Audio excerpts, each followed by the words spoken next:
HT na LV. HT na LV. Bismillah.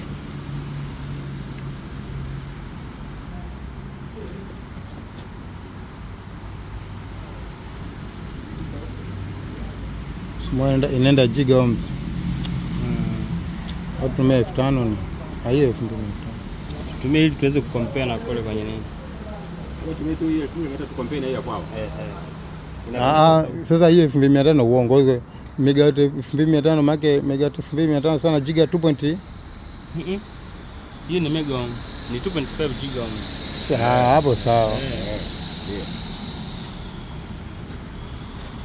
Kwa hiyo ni sawa tu, si ndio? Ni sawa.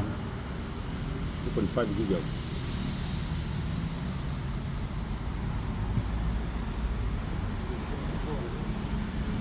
Yaani ishafika 1 giga tu. Haina shida. Kwa hiyo ukiweka 5000 itakuwa ni 5 giga.